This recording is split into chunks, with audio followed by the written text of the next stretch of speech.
नमस्कार। एक फैक्ट्री में एक मशीन 24 घंटे काम कर सकता है, लेकिन क्या एक वर्कर 24 घंटे एक ही फैक्ट्री में काम कर सकता है? ऑब्वियसली नहीं। तो क्या ऐसी कौन सी प्रोसेस है जो वर्कर की प्रोडक्टिविटी को बढ़ा सकती है? तो इंडस्ट्री में दो टर्म चलते हैं, एक है रिले और दूसरी है शिफ्ट। ये खाली वर्कर की प्रोडक्टिविटी को नहीं बढ़ाती है, बल्कि उसकी सेफ्टी के लिए भी जिम्मेदार है। तो आज की इस एपिसोड में हम ये जानेंगे रिले और एक शिफ्ट के बीच में क्या डिफरेंस है। ये जो टर्म है रिले, ये फैक्ट्रीज एक्ट के सेक्शन 2Q में से डिफाइंड है। रिले का ये मतलब है जब एक सेट ऑफ वर्कर दिन की अलग अलग टाइम पे एक सेम काम करते हैं, उसको रिले कहा जाता है। रिले ऑपरेशन की कंटिन्यूटी मेंटेन करने के लिए हेल्प करता है और इसके द्वारा किसी एक स्पेसिफिक ग्रुप को ओवरबर्डन नहीं हो जाती और कंपनी की काम भी चलती रहती है।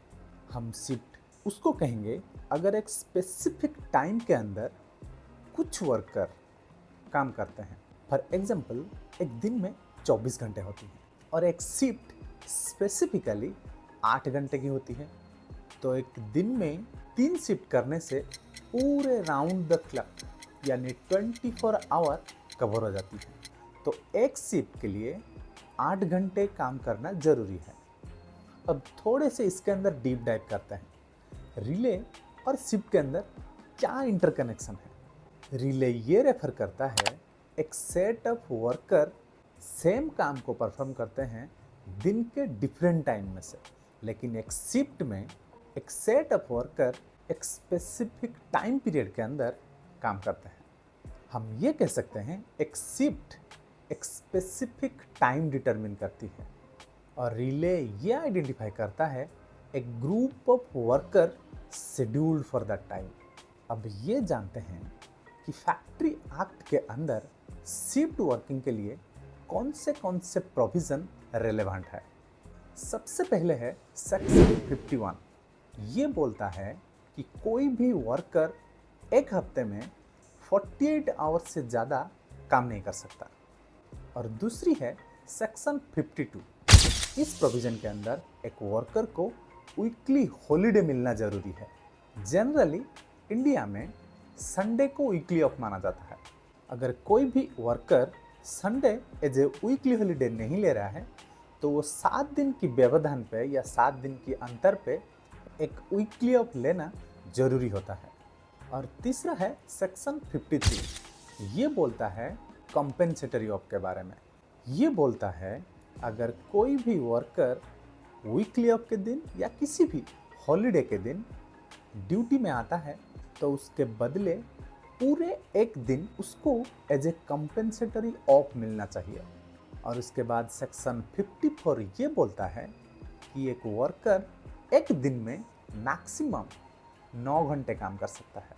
और सेक्शन 55 ये बोलता है कि प्रति 5 घंटे की व्यवधान के बाद उसको एक 30 मिनट की रेस्ट इंटरवल मिलनी चाहिए। सेक्शन 56 स्प्रेड ओवर के बारे में बोलता है।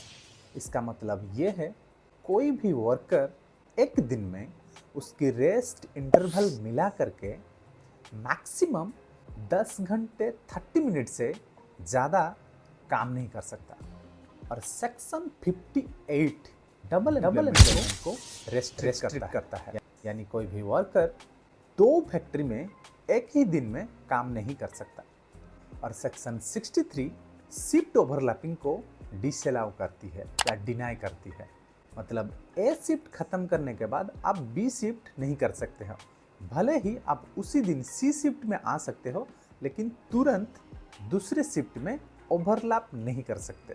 अब चलते हैं कंक्लूजन के ऊपर। जब हम फैक्ट्री में किसी भी वर्कर की प्रोडक्टिविटी के बारे में बात करते हैं, उसके सेफ्टी के बारे में बात करते हैं, तो रिले और शिफ्ट बहुत ज़रूरी है, क्योंकि एक आदमी की प्रोडक्टिविटी डिपेंड करती है उसकी वर्किंग आवर के ऊपर। जब एक आदमी 8 घंटे काम करता है, वो ऑटोमेटिकली टायर्ड होने लगती है और उसकी प्रोडक्टिविटी घटने लगता है।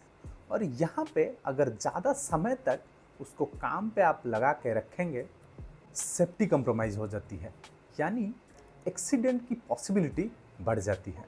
तो इसीलिए किसी भी इंडस्ट्री में या किसी भी फैक्ट्री में रिले और शिफ्ट की प्रोविज़न ज़रूरी होता है।